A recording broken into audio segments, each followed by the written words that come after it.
And so when we have people who understand that viral content is often the ones that are degrading women, they neglect to make content that will actually build up men. And therein lies the philosophical conundrum of it all.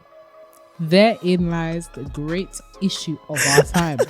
I am actually sure there are men out there who are exhausted by the amount of societal expectation that has been put on them on how to be a man. By function of being a man does not mean that you are a good partner. It just means that you're a man. Hello and welcome to the To My Sisters podcast. I'm Courtney. And I'm Renee, and we are your online sisters and hosts of the To My Sisters podcast. We are all about promoting the wellness, growth and development of a community of sisters across the world. And in today's episode, we sitting with the boys. Ooh, ooh, ooh. Man them. This is a cease and desist order. It's an affidavit, if you will. It's an affidavit. It is a arrest warrant. Subpoena. We in there with all this legal stuff. Now we're trolling. It is a To My Brothers episode, part 2. Things that we have to say to men, because man, there's a lot of things that have been going on recently, just in life in general. And we want this as an opportunity to address you guys, speak on behalf of women, and just have those collaborative conversations. So yeah, it's gonna be a good one. But before we get into that, we've got a couple of housekeeping. The first one being the Vision 22 winner. What? August challenge is already over. August challenge, and the sisters were hot stepping every single week. I was seeing somebody stepping. We love to see it. I mean, we were stepping. Oh, we were stepping. We were out here. We were out here stepping hot. Apple, if you're listening, if you have any connections with Apple, you tell them about us. Please tell them about us. We have sisters in everywhere. But without further ado, I would like to announce the winner of the Vision 22 challenge, and that is Miss Tomi.Anita. Congratulations, girl. You were out hot stepping. We said 10K. There was days where this babe was getting 20 something K. I said, God, you are a hot stepper. Congratulations, Miss Tomi. We're super proud of you. You little hot stepper. Really, really, really love the fact that we've had so many sisters participate in this challenge. And in the spirit of the next challenge, because you know this is a year-long challenge. Yep, month 9, baby. Month 9. The sister who has shared the TMS podcast with the most of her friends. Okay. So I need you to tag all the sisters that you put on to TMS podcast and tag us to let us know you putting them on. Who you putting on. Okay. This is your time to shine. I know there's some of you out here that's like, I put my sister onto TMS. Yeah. This is your time to shine. The girls that tag us on Instagram whilst you're listening to the podcast, thank you and keep it up. We actually appreciate all of the love. Honestly, like flicking through the Insta stories and getting you guys who are mentioning us and just putting us on and putting us out there. Like this podcast would not be anything if you guys it would still be amazing content, but it wouldn't be a big community if you guys didn't share it. So thank you so much for sharing. And this challenge is in honor of you. Keep sharing. This challenge is in honor of you, for you to finally get your flowers. So just a little something from us. Yeah. Is there any other housekeeping? I mean, by the time you're listening to this, we are back from the Zanzibar, and we hope that you've been following our journey up until now. It has been a phenomenal experience. It really has, and hopefully we'll be able to do more retreats with the girls over the course of the next few years or so. So keep your eyes peeled. The next few months, even. Okay, we ain't gonna say too much. All right. Now to get into the episode, we're gonna start with a ding dilemma. Let's get into it. Hey sisters. Hey baby girl. First off, love the podcast. It has really shaped my perspective of things as a lady. Nice. All right, let me get into the tea. Come on. So there's this guy, and we've been friends for about 4 years now. I'd say he's been a really close friend, but he has a problem. He doesn't apologize. Over time, I learned to ignore him and be the bigger person when I get hurt, because, well, I'm an emotional person. But there's one time I really needed him and he disappeared. And when he got back, he didn't even bother to speak about it. I've tried multiple times until eventually I gave up. My other friends say he's being toxic and I should cut him off. Wow. Even so, I can't help but feel like I might regret losing him, even though it's hurting me right now. These days, he gives no attention to our friendship. If I need something, I have no guarantee he'll answer. And when he misses my calls, girl, you sure know you're not getting a call back till next month. Would you say it's best to cut him off or keep giving in hopes that he'll get better? Any advice would be appreciated. And keep up with the podcast. Love it. Baby girl, I know you appreciate his friendship, but he don't want to be friends with you. He has to go. He doesn't want to be friends with you. It's all right. There's something we always say here on the podcast, and it's in the Bible about like, if you want to be a friend, you got to prove yourself friendly. He's not proving himself friendly. It's going to be very hard to maintain him as a friend. Friendship is reciprocal. And as much as you love him, you love his company, you've been through amazing times, and you have 4 years of friendship and relationships require continual effort. And if he's not willing to do the work of at least listening to feedback and changing and doing things practically, it's going to be very hard for you two to genuinely journey together anymore. Right. And it will lead to just more problems, more dilemmas, and feelings of like being unheard and being made to feel unimportant. And so I think it may be worth, if you really want to hold on to the friendship, sit him down in the same way you said all of this, I don't like when you don't call me back, and you're taking too long to call me back, or communication is trash, or I feel like, you're not really receiving my feedback. I really want to strengthen our friendship here, but I need you to do the work with me. Bro. That can be the last conversation you have about it, and you can monitor his behavior. But if he stays being complacent and stays doing the same thing, what can you do? You can't force anyone to be your friend. And so, I think it may not be a thing of like, oh, you're toxic and, I need to cut you off. It could just be, I'm going to need you to go and sort out your life then. It could be an organizational problem. It could be a character development issue. And so, we can pick up our friendship. And this is why I want to talk about the whole, like, your friends say that you should cut him off and he's toxic or whatever. I actually don't think you should cut him off like knife severed relationship over. I think it's just a case of distance. Okay, cool. We can't spend as much time as we used to. We're obviously not as close as we used to be. And I think some of us can testify to the fact that we have been, really close to someone in one season. And then because of, schedules, communication and all of that, we're just not as close anymore, And what do you do when you want to get closer to a friend? Well, you put in time, you put in effort, you put in communication. So he has to be willing to do all of that. Once he starts doing that, then you can get closer. But for now, I think the only answer is distance. It's not a closed door. It's just, sir, you got to qualify to cross this boundary, and you ain't doing that. So there's consequences, and sometimes we do have to, we've spoken about this before, but we do have to revoke our intimacy from people because they are not handling it well or not even open to receiving it. And so we can't force it onto people, and that's okay. If he wants to be your friend, he'll come to his senses and he'll, start acting like a friend. And if he doesn't, at least you knew where you stood, and you can open up your time, your schedule, your life, and your heart to embrace people who do actually want your friendship. Yeah. How about you? I think you're spot on, completely spot on. There's only so much you can do for somebody that's not reciprocating off their own volition. Honestly. And I think when it's like dragging the horse to the water. You can't do it unless you can't force it to drink. And it sounds like you've been pretty clear and you've been pretty expressive about some of the things that you would like for him to do as a friend. And if he's not willing to do that, then girl, you got to close that door. Or at least, I love the fact that you said that, maybe this isn't a forever thing. Maybe it's a season thing that he has to overcome. But it does sound like a deep character thing, especially for me.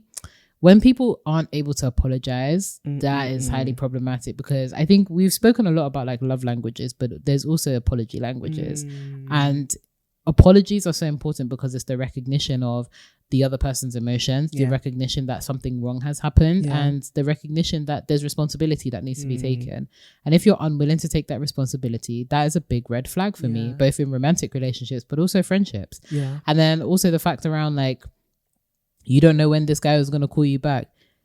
My friends, let me tell you something. If I call you and you don't call me back within a reasonable amount of time, I am going to the Metropolitan Police to report you 110%. Either that or I must show up at your door. You think there ain't been sometimes I've texted Courtney and then showed up at her door like 2 seconds later and that wasn't even like she disappeared. I just showed up. Okay, I just showed up on my own volition. So I think it's really important to like not feel like you should diminish these standards or these boundaries that you have for your friends, because he needs to prove himself as a friend. These are basic things as well. Communication is a basic thing. And if he's unwilling to at least work on expressing that more as a priority, or if he doesn't have the capacity to do it, then the distance is necessary so that alignment can be put in place. But I also think it's a great opportunity to now talk about expectations, because like, as the person who often misses calls and forgets to call back, it may actually be worth having a conversation about, okay, why have you disengaged? Like, why have you, especially if you have noticed that things have changed or there have been certain trends in your friendship over the last 4 years, it may be worth having a real serious conversation about, okay, why are you struggling to maybe manage your time, manage your relationships? Have I done something? Have you done something? Right. Are you struggling with life in general that you cannot call me back? So actually getting to the place of, okay, maybe you're not doing this intentionally or because you're bad, but because you may be dealing with overwhelm, or you're going through a depressive episode, whatever it may be. We don't know his situation, but it's worth having a conversation. But sometimes you have those conversations and you realize some people are just being bad, you know? And so that's when you really then have to state, well, these are my expectations in a friendship. I think that this is not even too much to ask. And I love that you're emphasizing that. It's not that you need to diminish your expectations. It's just more so you need to make sure that they've been expressed and that he's also aware that these are the expectations you expect him to meet in order to qualify to be your friend, kind of thing. Yeah. As harsh as that sounds. Yeah, for sure, sis. But sorry that you've had to go through this situation, and hoping that there's some kind of resolution in the foreseeable future. Yeah. Like, you really deserve friends that are willing to reciprocate. And if this is something that you choose to pursue, then just make sure that you are abundantly clear on those expectations, but you also follow through with your boundaries and expectations. So sending love, sis. And also lean on the other friends that you have that, you know, are around you that are reciprocating. I'm sure you have some awesome friends around you that are like, yeah, girl, I'm gonna call you back, or like, let's go out and do some stuff. And I would lean on them during this time too. For sure. That's good. But moving on to the crème de la crème, the pièces de résistance. Brothers. To my brothers. Hello, bros. Hello, guys. And hello, women that are now the fly on the wall. Eavesdroppers. I wanted this to be an open floor, open discussion. You know, I love how you said that when it's just two of us. It's just an open floor, open discussion. Like, there's an audience behind it.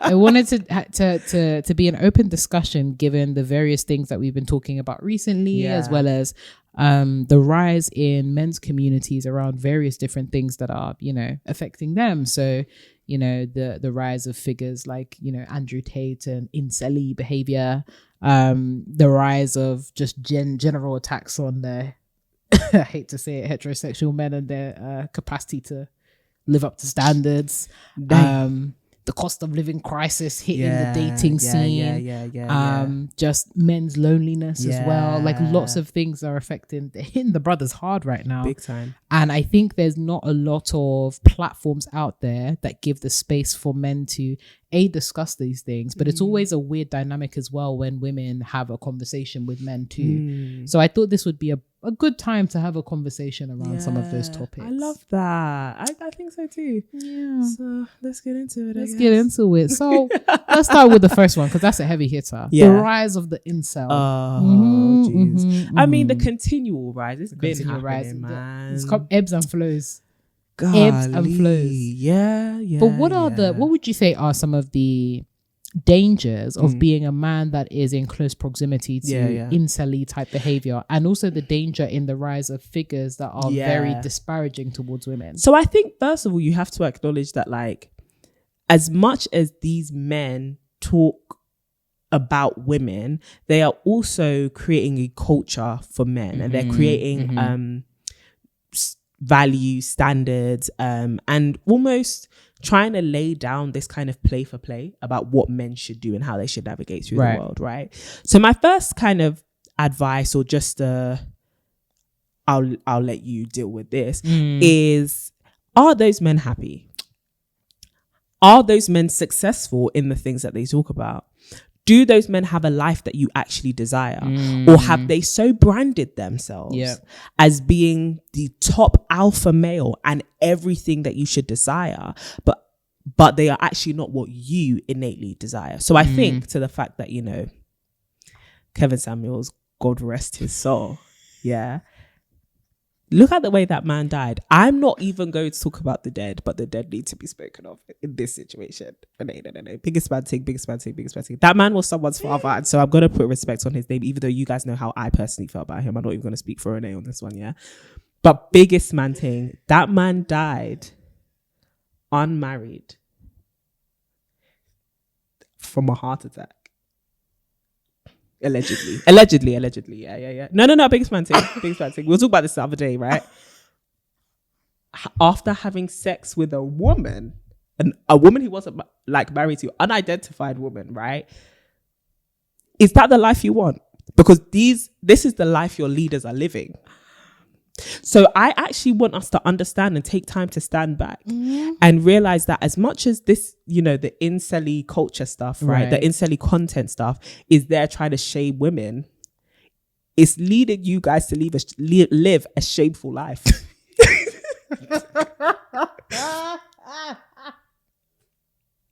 Is that what you actually want? Sorry, no, I actually had to put that out there. Do you know how funny because that is on my heart deeply. I wasn't even expecting that. That is funny. No, but I genuinely think you have to pay attention to whether this advice, as much as it's making, it's administering the red pill to women. Sir, is this actually helping you? But that's even, you know what? I think you've actually brought up an excellent point there. Thank you. That there's the redirection of what it means to be masculine into hating on women. Exactly. And it's like, if you're not careful, you're pulled into this behavior where you're holding women accountable when really you're just participating in misogyny whilst you're being bamboozled by men who are allowing their masculinity to be defined solely by how much they can put down women. 100%. And then you're redirecting, right? Because then men in these spaces will talk about, well, women should do X, Y, Z, right? Okay. But why are those men not spending their resources, their time, their influence, and their capital to actually hold you accountable? And not just hold you accountable as in tell you off, because it seems like in these spaces as well, people think accountability is just telling people off and highlighting their negative parts.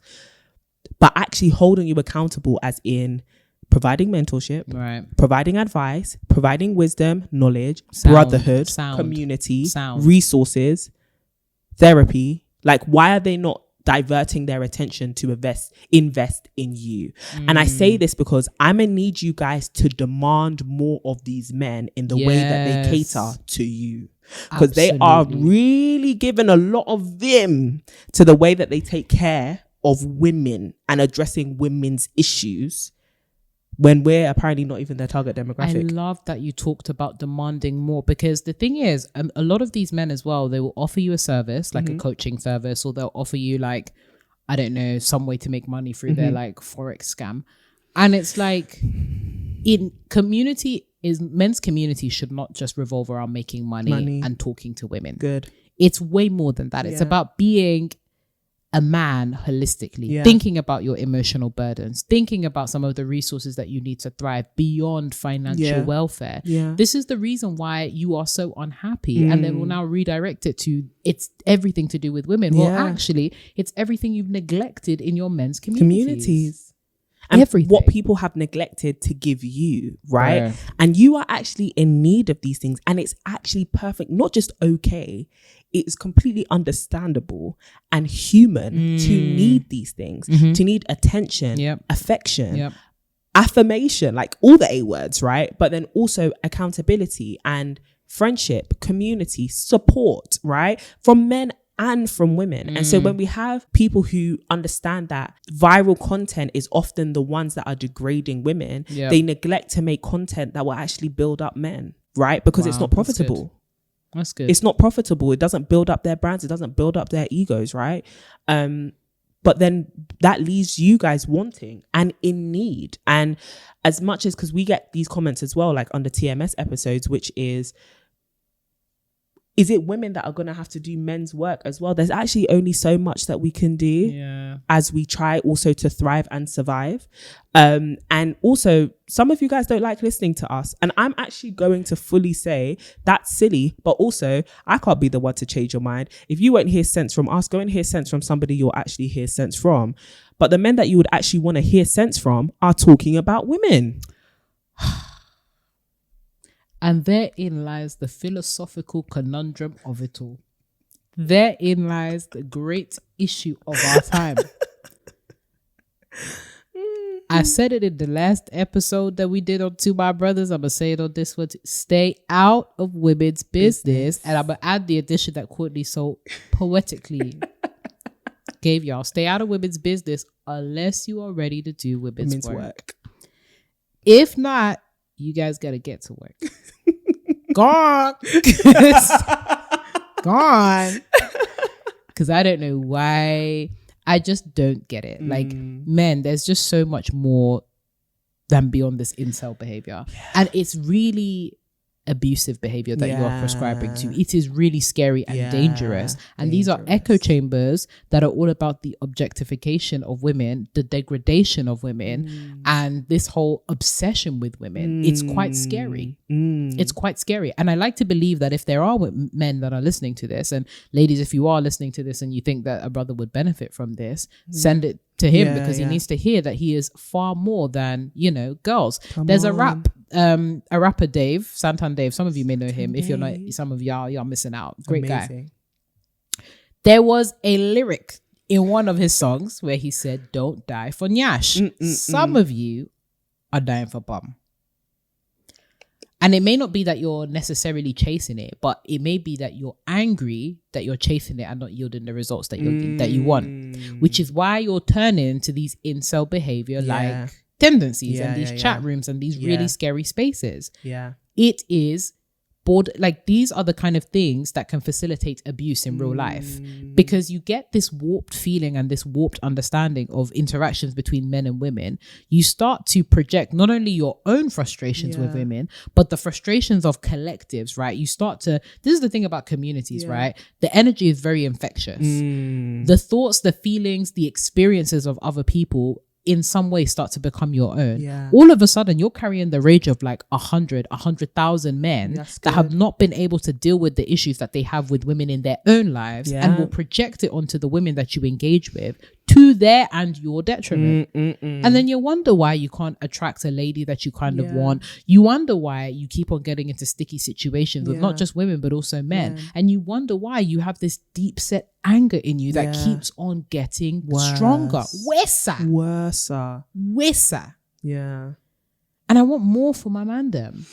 I really do. And I also want men to also realize that they are more than just women. They really are. And the same way we get on this podcast and we encourage women and we empower women to remember that they can remove their value from their relationship status, but also from men's approval. I'm going to need some of y'all to remove your self-esteem from women's approval. 100%. Right? And honestly, I think it would actually benefit you guys, because in a world where so many men are creating content right now which revolves around the power and the authority of a man being so linked to where he puts his penis, I need more men to talk about how men can actually build real wealth, but also build legacies and build lives which they're actually happy living.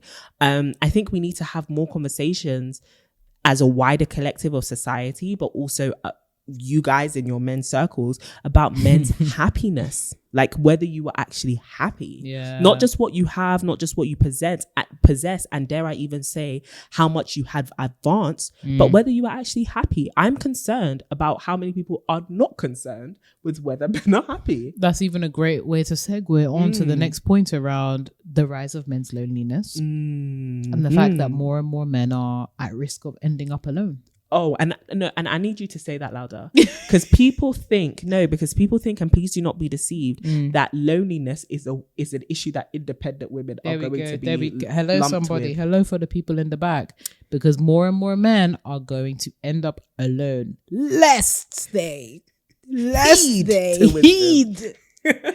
to the words of the wise, because they are few, but they yield good fruit. Yes, come on. I need more men to realize that loneliness, this whole chasing of the bachelor lifestyle and this whole I'll settle down when I'm ready, and this is not a standard of life that you should aspire to. And in order to demand more of life, you must in fact be more. Okay, like we need to eschew this whole idea that that women are available in abundance. The type of woman that you want is not available in abundance. I'm sorry, it's a limited supply. I also need people to realize that it's limited supply. This scarcity, because they seem to think, like a lot of folks seem to think that women are far in abundance, and the kind of women that they want to be with, as long as she fits the traits that society has molded her into, I will be happy with this one. But I need people to understand that relationships are far more than fitting into these patriarchal stereotypes. It's about connection. It's about genuinely having experiences with somebody that you've chosen to love. And that is perhaps I'm an idealized, I'm just away with the fairies. I'm romanticizing everything. But I like to believe that I can choose a life partner that genuinely makes me happy and does something towards feeling some semblance of fulfillment in this life. You can actually pursue relationships that bring real fulfillment. As I'm speaking to the guys out here, because I'm tired of the things that we've been feeding up to the women around, fulfilling relationships and being that fulfillment. Men, I'm gonna need you to focus more on pursuing that fulfillment, having standards for those relationships, and also having standards for yourself, and focusing more on being a good partner as well. If you desire that level of intimacy, if you desire that level of relationship that goes far above and beyond, prescribing to gender roles, you need to do the work of being a good partner. You aren't a good partner by virtue of being a man that has found a woman. You're a good partner by virtue of being a person that has spent significant time developing their character in order to be a good person. Oh, come on, somebody. Because I'm so I just don't understand why there isn't enough. We've heard all of the wives conferences. We've had all of the getting ready to be married. I'm gonna need more how to be husbands conferences. I'm gonna need more how to be good boyfriends. I'm gonna need more men's ministry in how to be a good partner, because by function of being a man does not mean that you are a good partner. It just means that you're a man, and it doesn't make you a good leader either. Oh, child, it doesn't make you a good leader. And for a long time, so many leadership attributes have been ascribed to men, as if you can completely neglect your development in these areas. But also, and I think this is the overarching message of this episode, neglecting the fact that you need people around you to bring that out of you, right? Not only do you need community, you need to be very wise about the community you pick. Right. Because it's not that you lack male presence in your life, it's that the presence is rotten. We need to discuss that. Dirty. Right? And we talk about this as well, when we're addressing women, so please don't think that this is biased, but it really is about discernment, but also an analysis of, does the company match the destination? Does the company match the vision? Right? I need more of you to have real visions for your life that are far past just, instant gratification. And it kind of leads me to this thing of I really want, we talk about traditional institutions such as marriage on this podcast, right? And it is something that we actually think is helpful for society. And I'm gonna need more men to realize that there is value in you being married, more than just, or in you being in stable relationships, more than just you having a woman who you can use, but actually having a woman who you can build with, and having a partner who you can build with. Now, this doesn't just have to be done exclusively in romantic relationships, but I need more men, especially if you desire to be in leadership positions, or you have discovered that your purpose requires leadership qualities out of you, to realize that you cannot do this on your own, right? So collaborating with friends, collaborating with partners, collaborating even with parents, siblings, whoever, but actually bringing yourself to a point of humility where you actually have to collaborate with people and lead other people, and recognize that leadership is not just about sitting on this throne and being worshipped and adored and having everybody else around you serve you, but it really is about tending to the needs of family, community, society, your fields and your careers, which your purpose has required you to enter into, but actually getting acquainted with the fact that men, we actually need your service. We do. We need your service to us. And I think that, back to that conversation about loneliness and men's happiness, I think people also need to talk to men about where they feel tired. And I mean, not me sounding like I'm sympathizing, but I do think as a generation we are tired. And I think the same way we as women often get tired about, or tired from, all the content we are bombarded with about how to be feminine, I am actually sure there are men out there who are exhausted by the amount of societal expectation that has been put on them on how to be a man, and how much they get content, advice offline and online about that, right? And whether it's helpful or not, just to be barraged with that is actually a lot. There's a lot, man. Do you get what I mean? And so I do think people need to have a conversation with men and amongst men. You guys do it, please. About your exhaustion and your burnout and how to actually curtail that productively and with the help of other people who can actually help you manage it a bit better. Because I do think as a generation, as young as we are burnt out. Tired, man. We are burnt out. And I think this is also why a lot of us see relationships and long-term committed relationships as well as long. Friendships feel long. Why? We're all just tired. Everything is long for man. And this is tangential but also related to some of the points that you were just speaking about, but it made me think of the fact that, guys, I know you're tired, but stop running. I know that you have so many examples of folks who have run, right? Like, I think especially for this generation of men, it feels like a lot of folks are abdicating responsibility. Running away. So when I think of like traditional institutions like marriage and our commitment phobia, it's because we have these examples and these legacies of men abdicating their responsibility. And I understand insofar as it's hard out here. It's hard to take on responsibility. It's hard to be leaders. But in your wake, there has been destruction. And when I think of like historically, especially in like specific communities, I don't want to like generalize or like make this some kind of pathology or whatever.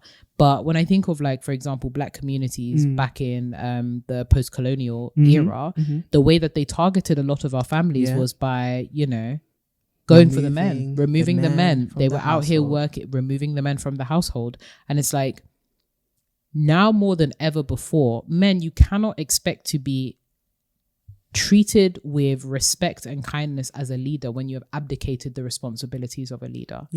It comes with the territory. And yes, it means that we need to address your fear.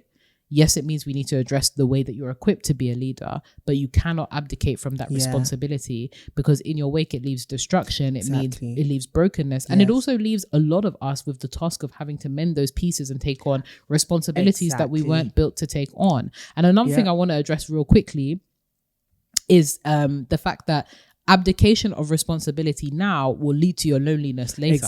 How many folks think that they can, you know, return to the destruction they've caused, thinking that they can patch it up, when it's simply a little too late? Y'all heard that JoJo song? It's just too little too late.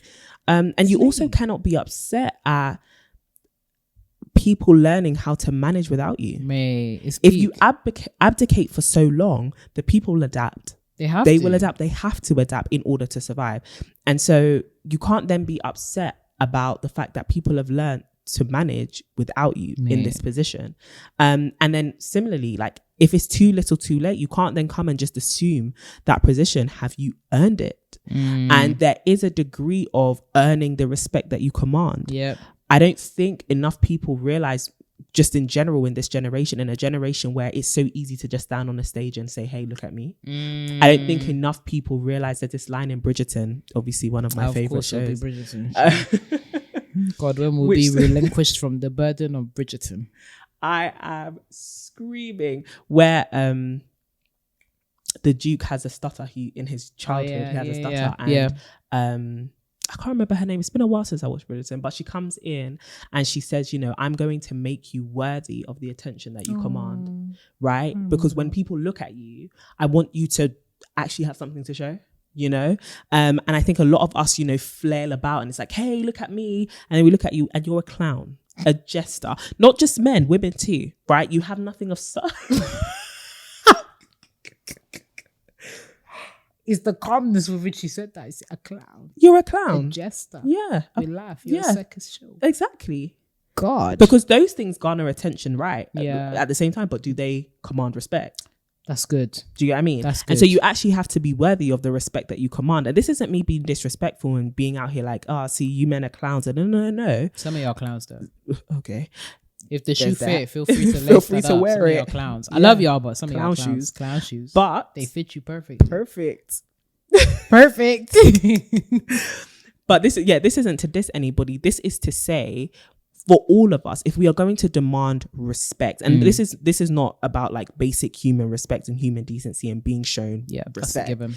That's a given. But more so from a partner or from people who you are in relationship with or have a leadership position or influence over. If you are going to demand respect, you must be worthy of the respect that you command. Yeah. And the way that you do that is not just only being exemplary in performance, but also actually caring about people, right? And actually serving people, and people being able to trust that you are here, not just for self-servitude, but also for everybody's best interest. And that is something that you have at heart.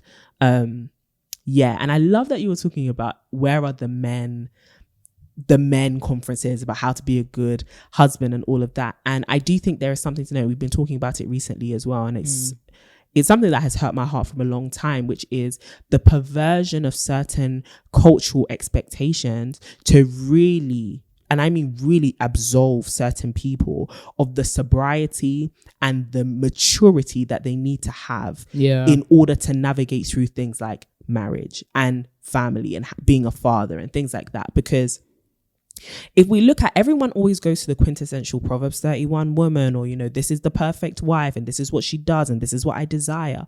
Okay, fine. But I must emphasize that the Proverbs 31 woman is an advice that a mother had to her son who was a king. This whole chapter is not even advice to women. It is advice to men, right? And this whole proverbial book is advice to a man. I don't think people understand. And that whole book, that whole chapter, not just the chapter, sorry, that whole book has so much advice about the conduct of a man who has legacy, a man who has resources, a man who has inheritance, a man who realizes that I have an impact on the future here and I have an impact on people here, right? There is so much advice about how such a man should conduct himself and live his life and govern himself, his body. Y'all don't be preaching that. But that's a huge part of the Bible too. Y'all, you know what's even funny? The fact that in the Proverbs 31 chapter, her husband was regarded at the gate. Some of y'all, they ain't even let you in. Some of y'all, some of you guys don't have a gate to be regarded at. There we go. I love the fact that you brought up, because I think it's something that is symptomatic of a wider issue of this perversion of things that were intended to uphold men in order to, cage women. Come on. The fact that the whole Proverbs book, everything in there was for y'all. You guys went straight to Proverbs 31. The women. Now, obviously, we're not saying that the Bible is just for men, right? Precisely. All scripture is profitable for all people. There we go. But just some context. But hello, just some context for just... Context is important. And we say this to say we want more for men. Like, we want more for men in the different roles that they play, because we understand that this is multifaceted. You aren't just a man. Yeah. Okay? And I love that you put, because we want more for men. Bear in mind, we didn't say we want more from men alone, because we still want more from men. Yep. But I think a lot of people emphasize we want more from men. Yep. But we also want more for men. We want more for you, bro. Because you are a brother. You are a son. You will be a father. Yeah. You are, somebody's uncle. You are, like, there's different roles that you play. Yeah. Not by function of being a man, but through these different roles. These are different identities which require different training. It's different crafts. And by being a man doesn't mean that you fulfill these roles necessarily. Yeah. And that's the problem. We think that man is proxy for everything. And it's not. It's not. Just because you're a man doesn't mean you will function well as a father. There we go. In fact, that's probably one of the biggest issues. Some of y'all are great at being men, but terrible at being fathers. You are great at lying down and doing the dirty, but when it comes to getting up and cleaning up your mess, that is an issue. And some of us are even legacies of these issues. Including y'all. Including you guys. And that's another thing, right? Y'all got daddy issues too. In fact, you guys have daddy issues too. You guys have mommy issues too. Some of you guys are your daddy junior. Some of you even have junior by the end of your name. That's why you guys are acting up. Not you inherited. You have inherited your daddy's nonsense. Oh no. This life that you lead is an opportunity to be better and get better for you, for your legacy. Even when we think of that whole idea of legacy, right? Like, this obsession with legacy, it's not about you. I think the biggest problem that we have when we're thinking about legacy and our understanding of legacy is it's a selfish pursuit. Right. How can I preserve my name? Right. How can this unidentified human that I'll bring into the world just carry on after me? How can I make an impact that allows my name to retain glory? That's not what legacy is. Legacy is about ensuring that the people that come after you or the people that interact with you left better than when they came. Come on. Some people are interacting with you and leaving broken because you yourself, you are like a cactus plant. Yeah. You need to get rid of all of these poisonous bits of yourself, and you need to focus on addressing them too, because I think even when we think of brokenness, we associate that with womanhood. We associate these sensitive dealings and these emotional things with women. Come on. And men, the reason we want more for you is because we want to allow you to have the space to recognize your own brokenness. Yes. You too are broken. You too have been hurt by people in your life. Yes. You too have been hurt by your parents. Yes. You too have been hurt by, women or men or other people in your life too. Yes. And we rarely give you the space, as well as yourself. Some of you guys don't give yourselves the space. Society hasn't given you the space to sit with that and recognize that properly, which means you then just go on to replicate. Yeah. You just go on to be a wrecking ball. Have you guys seen Miley Cyrus Wrecking Ball? Have you listened to it? You came in like a wrecking ball. Do you know what a wrecking ball does? Ruin everything in its path. Yeah. You don't have to be like that. Don't think that your identity is one of proxy. It is one of intention. Be intentional about the matters around your identity. So I want more for you, bro. Yeah. I want We more. really, really do. We really, really do. I want and more for you. The more that we want for you, please don't expect it just of women. I can't emphasize this enough, because we are also exhausted, and also it is hard and almost cheeky, to have to serve people who have berated you. And it may not have been you personally, but when women go on the internet and they see the likes of Andrew Tate or a Kevin Samuels or, is it Fresh and Fit?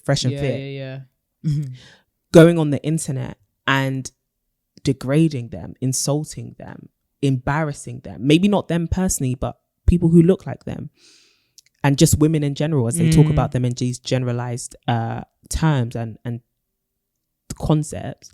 How can we then turn around to be like, I'm gonna heal you? And there are a lot of women trying to do that, but then there are a whole bunch of women who are also resistant to that. And so please realize that women have been offended by a lot of what men have been putting out here. Y'all men with these podcasts, stop buying these microphones. I said it in the last two. We my need brothers to put too. an embargo. Stop buying microphones and go and pay for a month of therapy. Embargo. Amazon, stop. Please. Embargo. Please. We need to have like a, Block when you these purchase ones. things and they ask you who you are. Yeah. We need And what is your intention for these items? we need an actual embargo. Yeah. A real embargo. But please, I really think it's important to emphasize that men also need to do these works. And it's not just women who are going to come and magically heal you, especially not through sex. Please take that out of your mind now. It's actually, you're going to need brotherhood. You're going to need mentorship. You're going to need fathering. You're going to need examples. You're going to need resources. You're going to need institutions and corporations to help you on a systemic level and help confront the things which are actually oppressing you and are actually making it hard for you to advance, not only personally develop, but also make it through society, right? Education, employment, healthcare, all of that stuff, politics, your engagement with politics and government, the way that you relate to like justice, the justice system. There are great people and great organizations which all need to be a part of this work. You cannot just look to the women who you have interpersonal relationships with to fix you. We cannot do it. Like we actually cannot. We can help. That's why a lot of people find healing or rest in the arms of a woman, but they go outside and life is still crap. I was about to round up with the last point, but I have a whole tangential point that came as a result of that. Go on. And that is, there is much profit in exercising self-control. And this is going to be an awkward and an uncomfortable one for us to touch on because we are women, but I think it's necessary that we touch on it because it also affects us.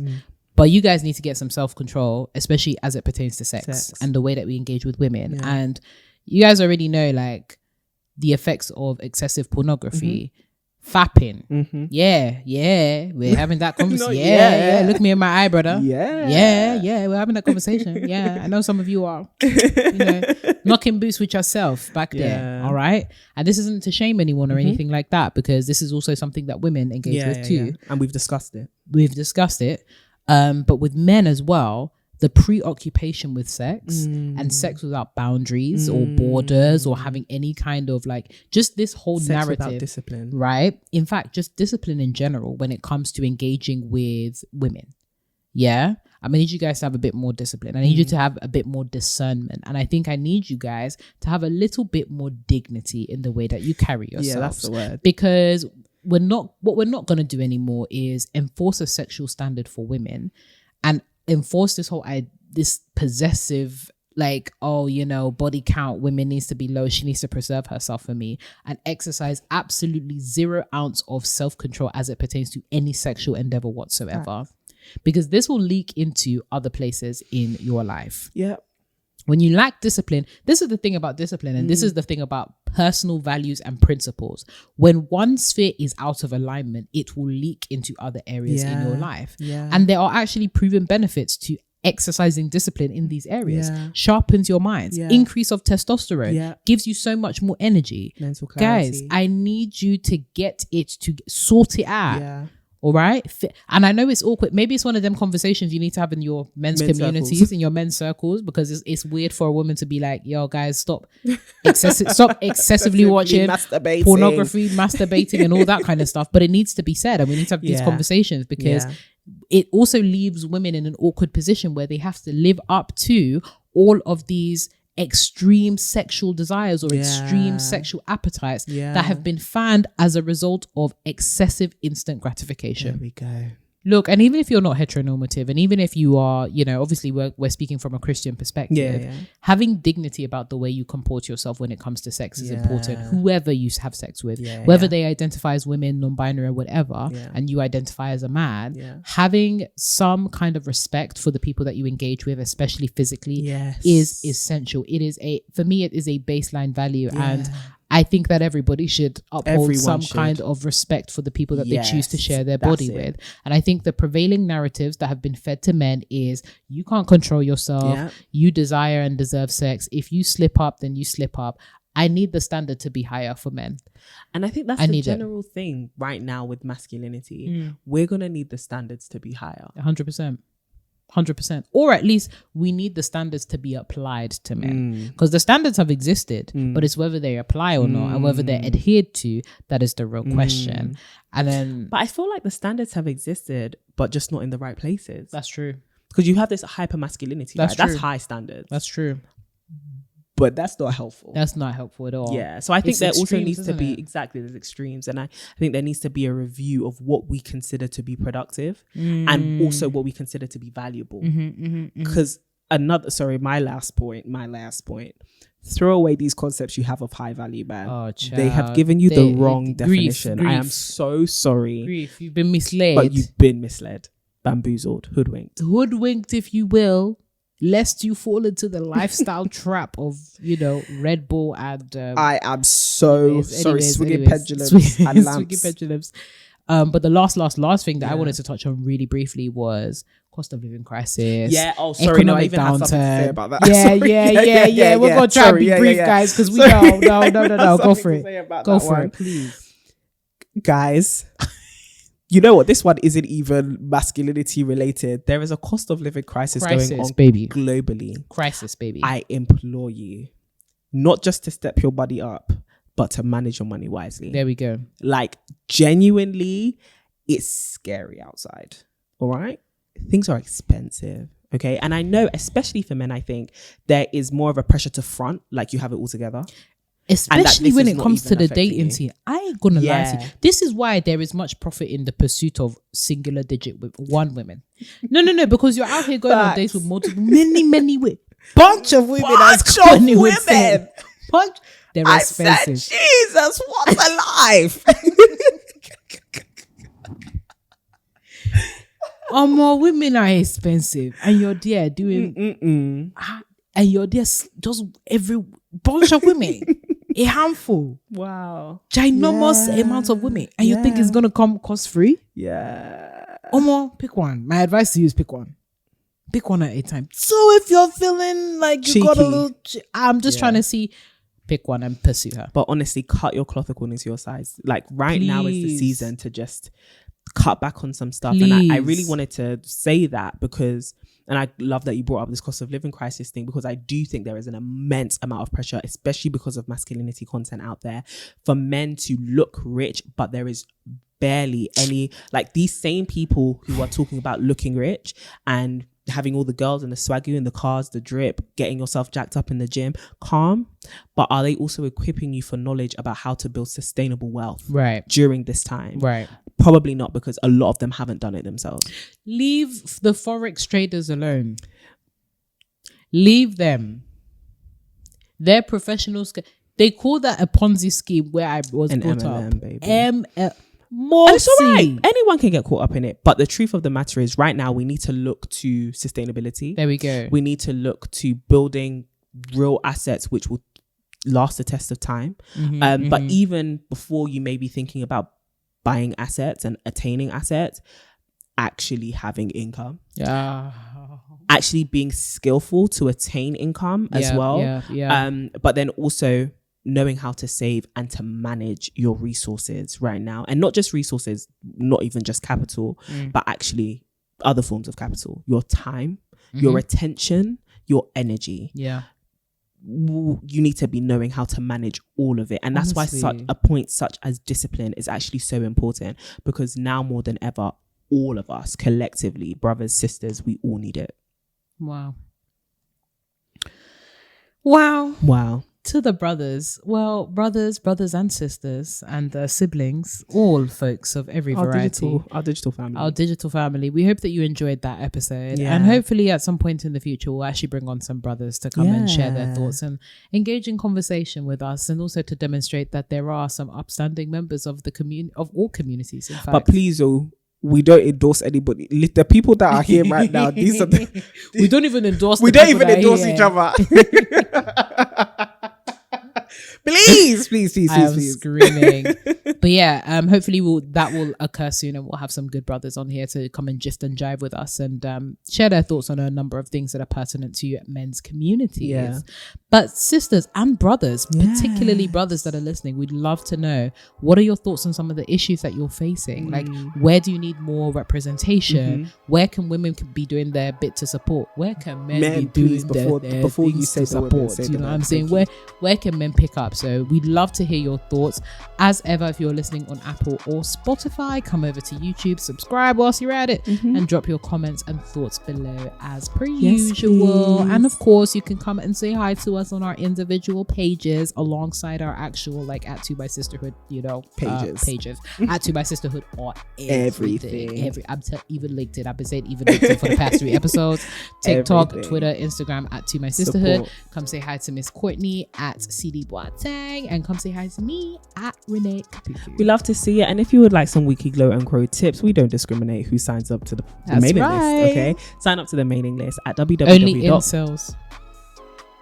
What? Only incels. We don't want any of discriminate that. Against you. Oh yeah. Oh, okay. Thank God. I was about to say, don't put out a mating call for them. Incels, because if you come into this community, this ain't you gonna get kicked out. I was about to say, literally, world star. We don't do. No.